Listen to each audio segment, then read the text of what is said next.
wind blows and carries down the distant rose. Do do do do do do. Shots fired, folks. Shots fired.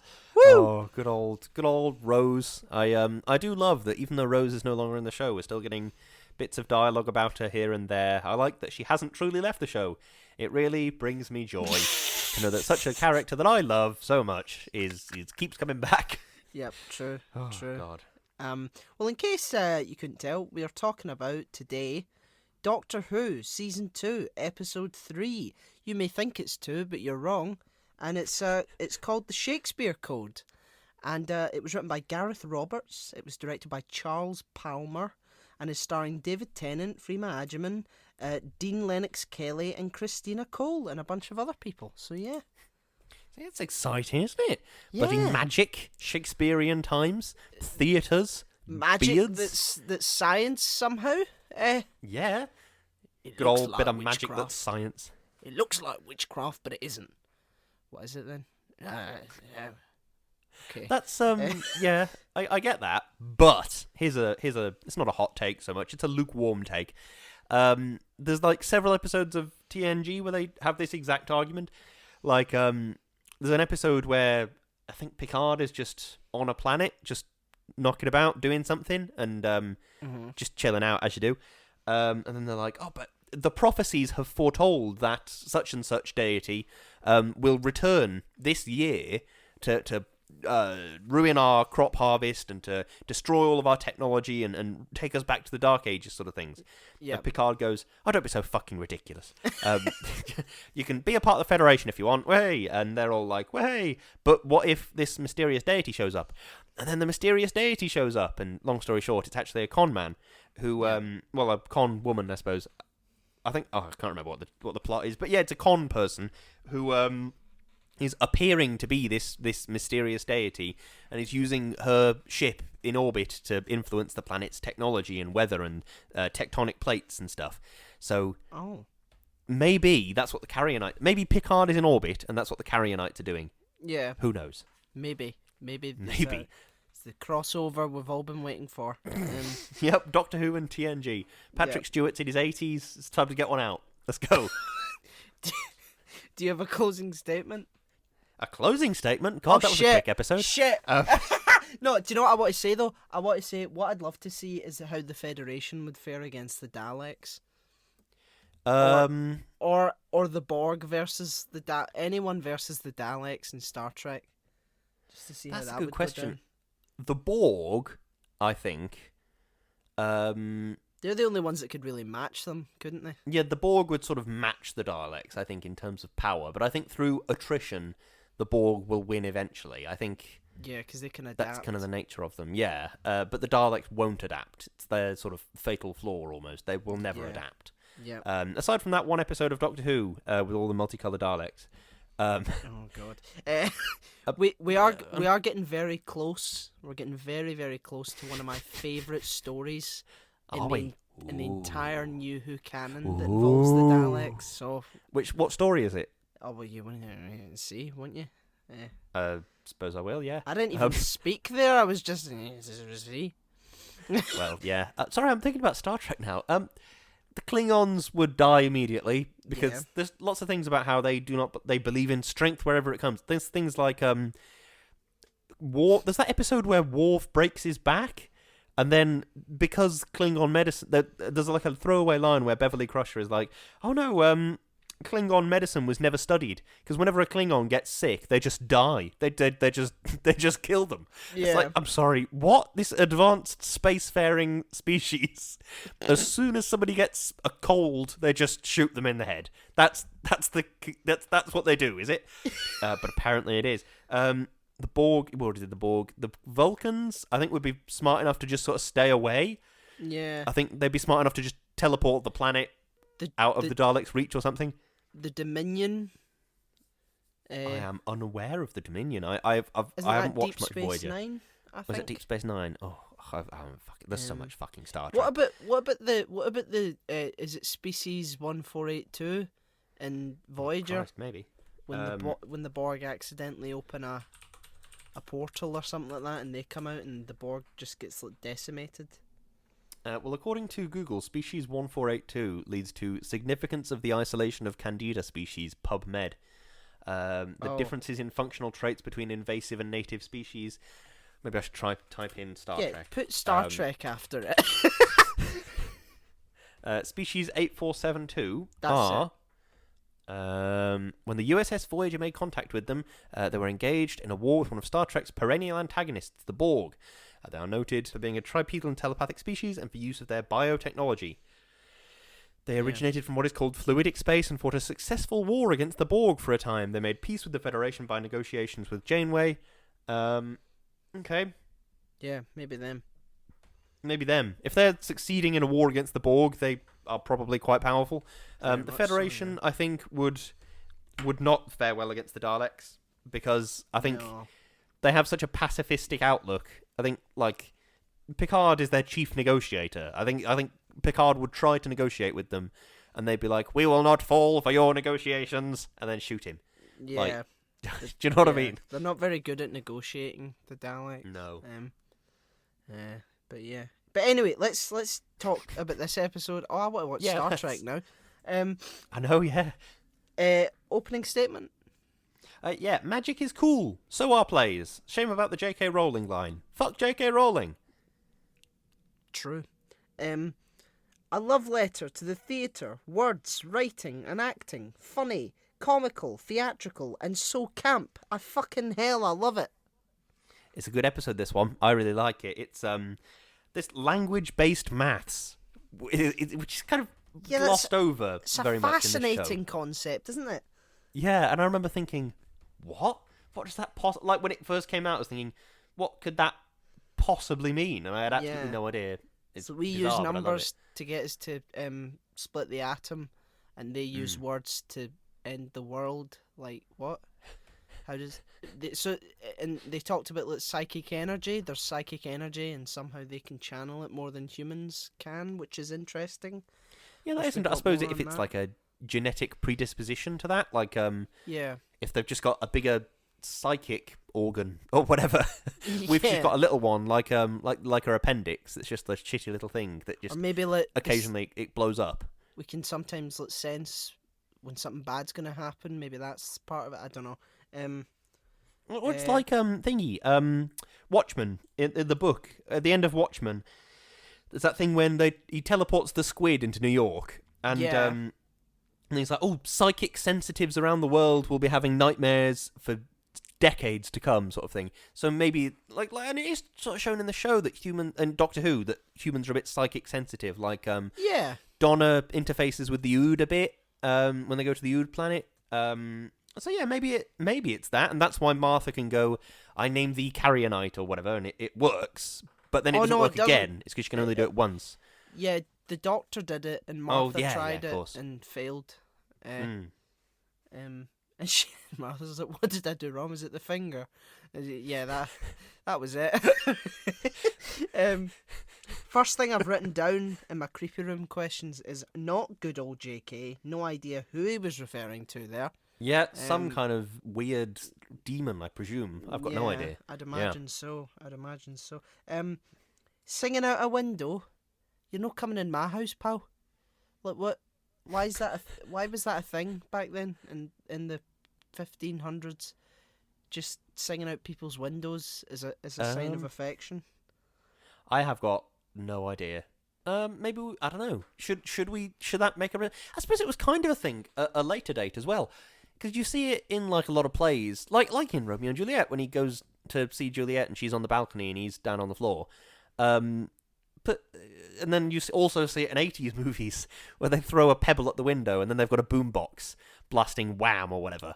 So maybe is there a modern equivalent of that? You've got to get like a Bluetooth speaker and hold it up above your head. And then, I don't know, and then in future, I suppose you could just call somebody now. Everybody always has a phone. So you could just stand outside someone's house and call them. Yeah, so Lilith said, blah, blah, blah, Old English words, and then consummation. Okay. So that implies that guy has had to stand out there and sing a fucking song for at least some period of time. And that's how one determines a marital or sexual partner in this version of history. I don't see how that. I suppose maybe consummation doesn't necessarily have to be like a sexual thing, though. It could be like just marital. I know it. Yeah, I mean, colloquially, it kind of means that nowadays. But I think technically, it kind of. Let's get an actual definition, shall we? Yeah. So I can pretend I know what I'm talking about.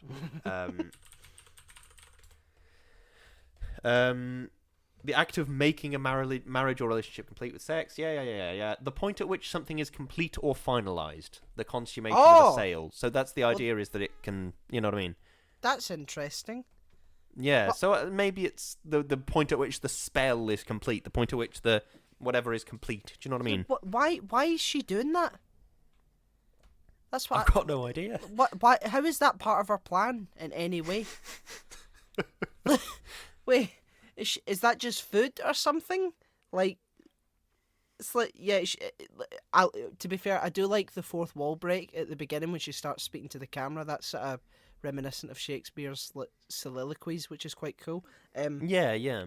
But like, what does what does this bard have to do with the entire fucking? It's a really convoluted plot, but I'll just stop and have a weird relationship with a singer, only to get him in and get eaten. And it doesn't look as if he would. It looks as if it's from her end.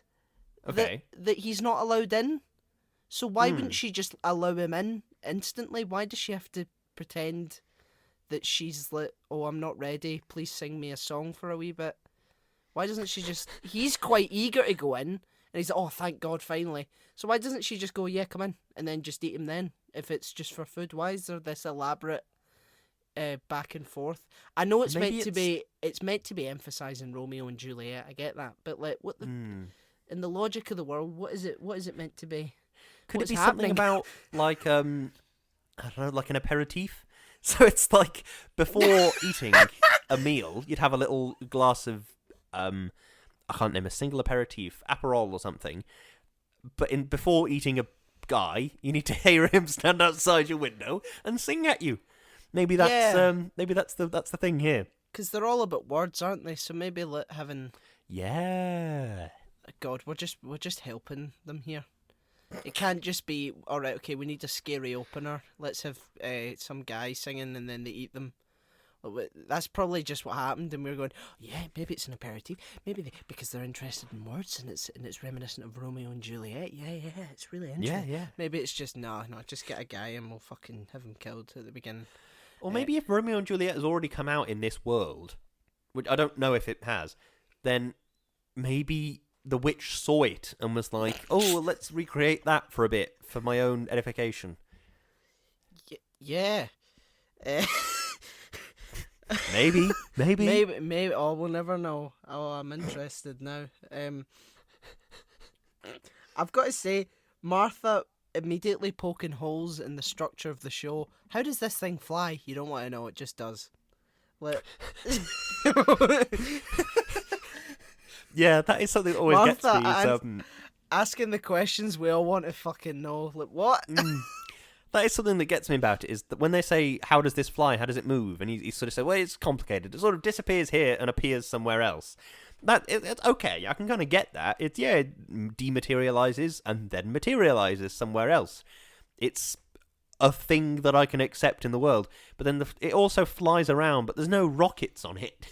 Mm-hmm. It is a curiously interesting thing, you're right. Yeah.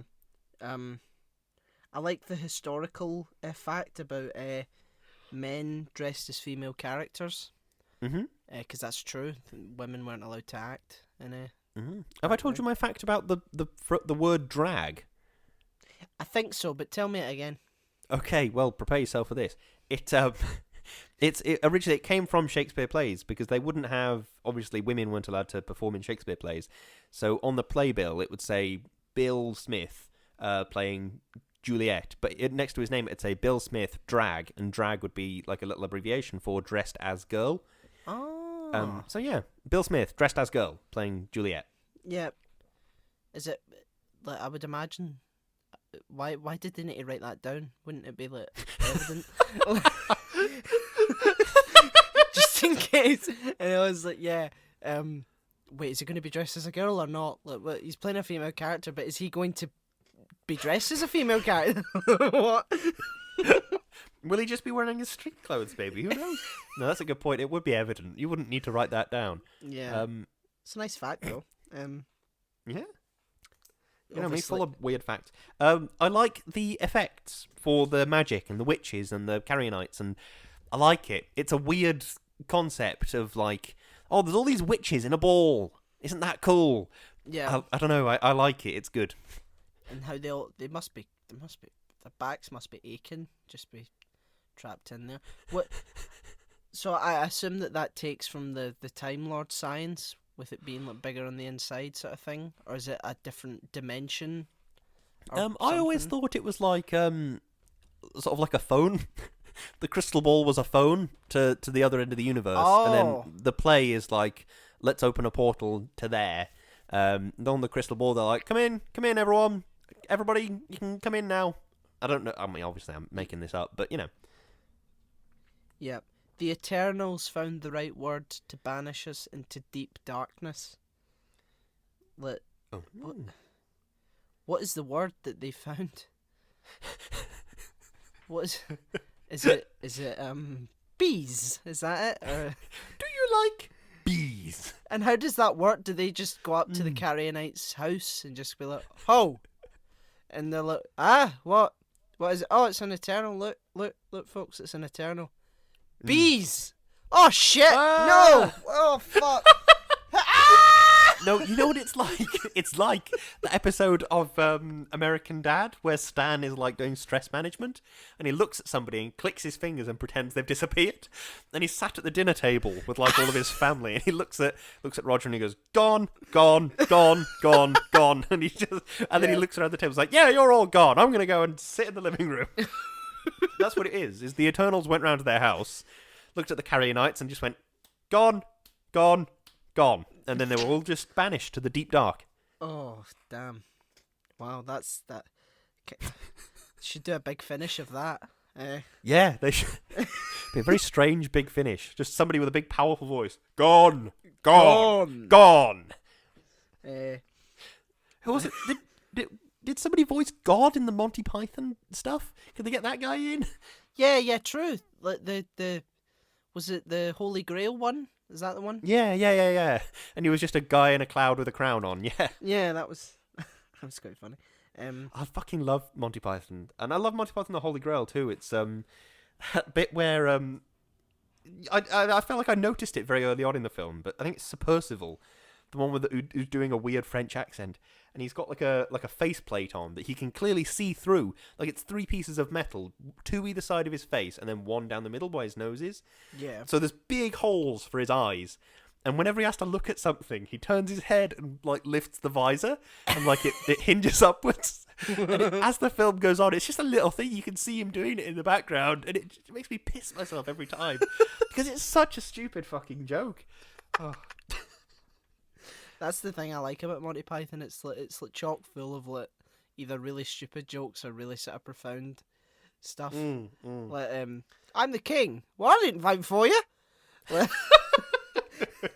We're an anarcho-syndicalist commune. What?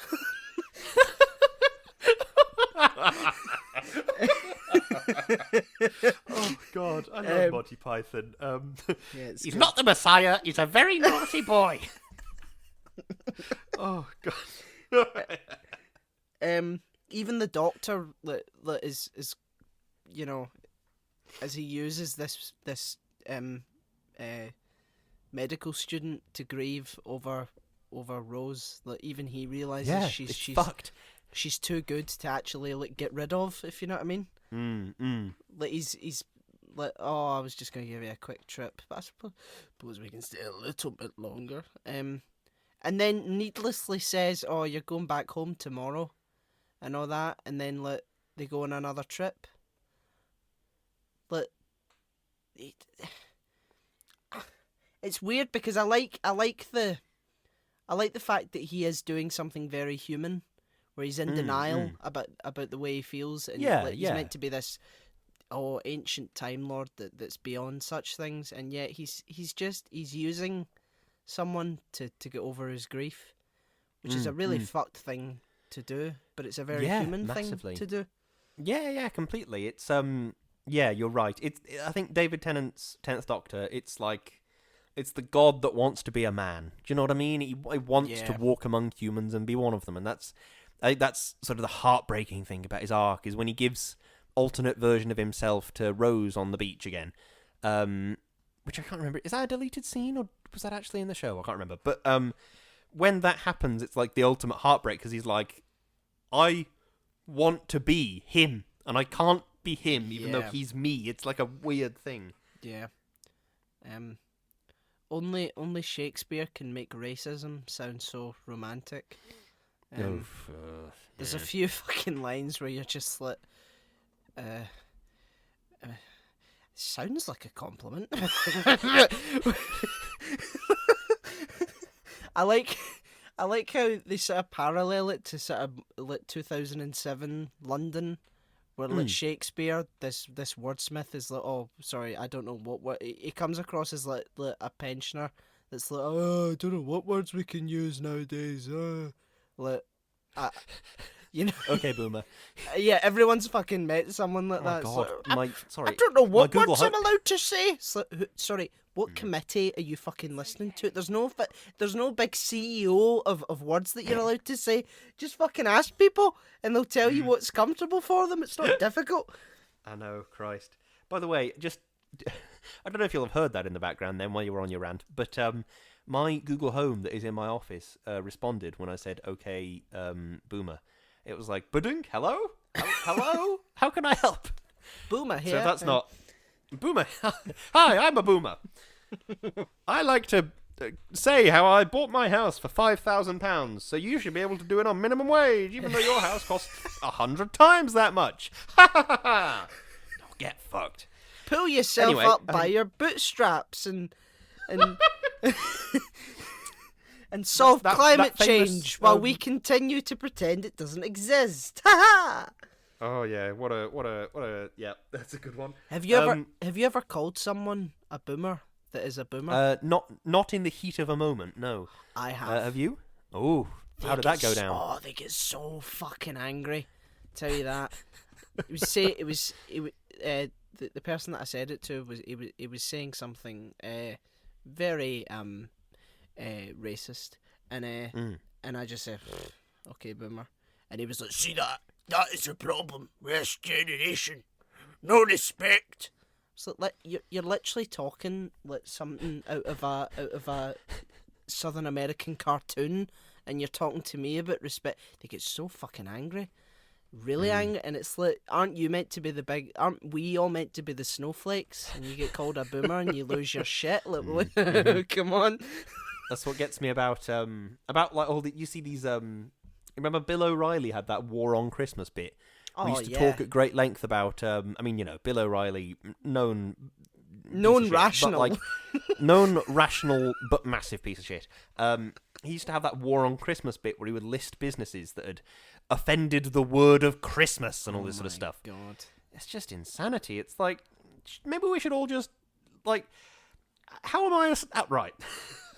Here's the thing. I was born in 1999, so technically I think I'm Gen Z, or I'm somewhere between Gen Z and a millennial. I really don't fucking know anymore. I mean, I don't like to label myself. I'm just kind of some idiot from the Midlands. But, like... Yeah. How on earth? Because somebody akin to Bill O'Reilly was like, yeah, there is a war on Christmas. How can somebody who gets that furious about The Gap or whatever saying Happy Holidays instead of Merry Christmas, how can somebody who gets that angry about something then say, well, you're all the snowflakes? Yeah, exactly. Well, have you seen how mad you are? Alex Jones, have you seen how you're saying that people are turning frogs gay? Have you seen those videos that you made that don't make much sense? Have you seen those? Yeah, it's funny how the people that are apparently the snowflakes are complaining about racial discrimination, like wealth inequality, the fact that people don't have access to healthcare, and the opposite side are complaining that Christmas has been destroyed by people saying Happy Holidays instead. It's like, you really understand, like, when you look at it that way, you understand that the other side has it pretty fucking good, if that's all you have to worry about. Jesus 100%. Christ. I would love that. I would love that to be the only thing that keeps me up at night. Someone saying Happy Holidays instead of Merry Christmas. That'd be amazing. That'd be it. I would, yeah. You are completely right. Utopia achieved. Jesus Christ. Utopia Oh, God. Right. I think we've got time for another little bit of Doctor Who now that we've finished our bizarre social commentary ramblings. Have you got anything else to say you want to say about Doctor Who? Yeah. How did the Doctor survive getting stabbed to the heart? Like, it's weird this season because there's a few there's one coming up in one of my favourite stories. It's the one thing that I don't really like about it, but I'll save that for then, where he supposedly dies. Okay. But I thought it was if the Doctor gets his heart gets stopped, one of his hearts gets stopped, then he regenerates, or do both hearts need to stop for the regeneration process to begin? I think it's both hearts because there's the Agatha Christie episode where he drinks like pickle juice and stuff, and then he restarts his hearts. And then there's what's the other one? The Matt Smith episode where he's under the Tower of London and he's smacking himself on the chest to restart his heart. Yeah. So I guess it's both hearts have to stop for the regeneration process to begin. Yeah. Or maybe it's brain death. I honestly, we're talking about like aliens. Who fucking knows? Yeah. It just does, Martha. It just does. It just does. Yep. It's funny how Queen Elizabeth I is meant to be in love with David Tennant's Doctor and Day of the Doctor, as we found out, and then as she's older, she's like, my sworn enemy. Like, they were getting married. What the fuck happened there? Maybe she's become embittered over time. She's like, we were getting married, and then he left, and I was never saw my love ever again. And now she's just furious. Yeah, maybe. I can't imagine that Queen Elizabeth did do a lot of running around in like Elizabethan London. In this, they show her sort of just walking into the theatre with a couple of royal guards. I can't imagine that's something you'd do. Do you know what I mean? She had constant like assassins after her. Yeah, you know? yeah. Like, I doubt that she would just walk into the Globe and be like, oh, what's it? Oh, Doctor. You know, off with his head. I love a good magic and science intersection. I like that this is like it displays magic as an alternate form of science. It's an interesting take that I haven't quite seen before, and I really like it. The other sort of semi-similar, semi-not-similar version, similar to this anyway, that I read was a book called. Oh, I thought it was on my bookshelf, but it's not. It's called Rivers of London by Ben Aronovich. Really, really good book. The series, apparently, all of it is really, really good. I haven't got around to buying the others yet. But they sort of make this point about how magic is something you can sort of learn to do, and it is a science, and it is a method of study. Yeah. You have to sort of learn to do it, but it's like you start off being able to do very, very basic things. It's like building any skill, and I like that that's what they show in this episode as well. You start off being able to banish a carrionite, and then it starts, the Globe Theatre explodes, or whatever the fuck happened at the end. Yeah. Not true. But there you go. Yes, indeed. Have you got a closing statement, Chuck? I do. Martha, about 1 million red flags were presented to you. Get the fuck out of there. Martha, go home. Yeah, leave, please. Have a nice life. Just don't do it.